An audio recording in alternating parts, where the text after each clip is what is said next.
We've had a 5% decline Yeah. that ultimately got bought. Is that masking the amount of repricing we're seeing beneath the surface?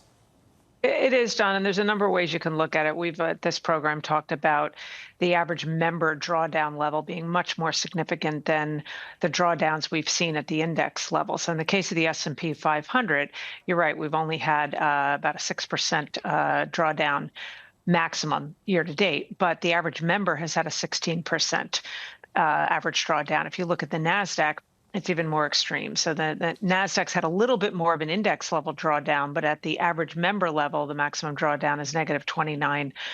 Another way to look at it is there's about 120 or so names that are trading in a similar band as what the S&P index is trading in, that kind of 5% up and down band, but almost the same number of stocks have moved by up more than 20% or down more than 20%. So the tails of that distribution are larger than they have been. I think that kind of backdrop is likely to continue. So picking up on some of the dislocations, people trying to work out if this is a moment to step in, particularly around some discretionary names. We've had headlines from Delta this morning, American Airlines just moments ago, guiding higher for revenue. Lizanne, is this a moment to step in and maybe pick up some of the pieces?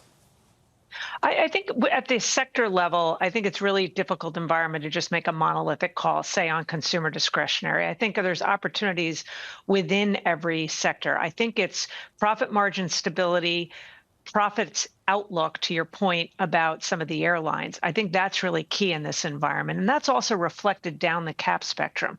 Unlike last year, this year within the Russell 2000, the profitable stocks are handily outperforming the unprofitable stocks. So I think it's that profitability angle that is really key. And that's where you have to go individual stock by individual stock, as opposed to just making a monolithic sector call. Can you bleed that stock-by-stock picking kind of approach into whether you're looking at the equal weight or the tech universe as really driving any kind of rally going forward from here? At the beginning of the year, people were talking about that broadening out, about how more stocks outside of tech would really lead this.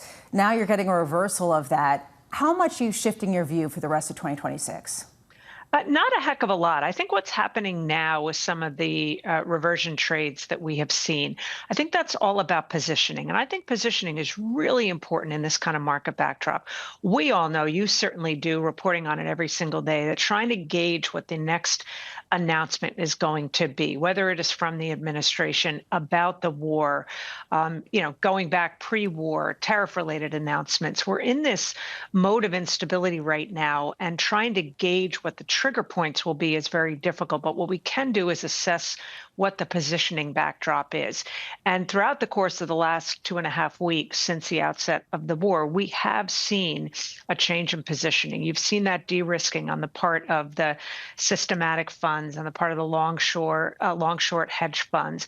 We've seen it in retail in terms of individual positions, single stock kind of holdings. Overall, retail has not really pulled back their positioning to a significant degree. You have seen it with the CTAs.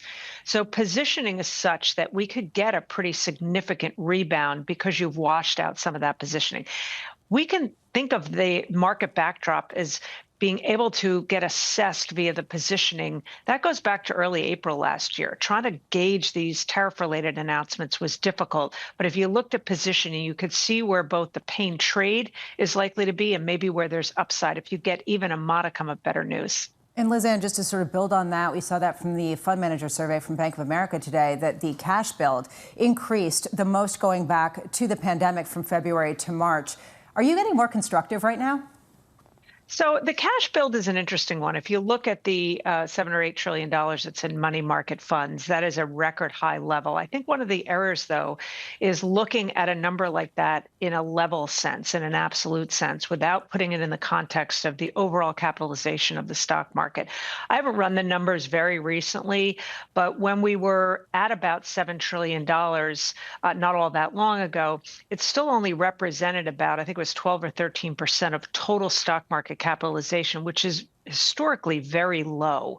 So if we think about sort of cash on the sidelines, so to speak, and I don't love that terminology, we have to look at it relative to the overall cap in the stock market, because that's how you measure, is that fuel that if it decides to, shift its attention more to the equity market, how powerful is that fuel?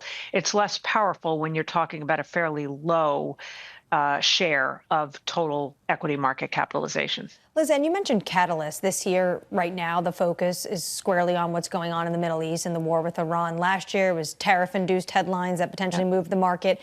Can you position your portfolio in the Trump era that ignores Washington?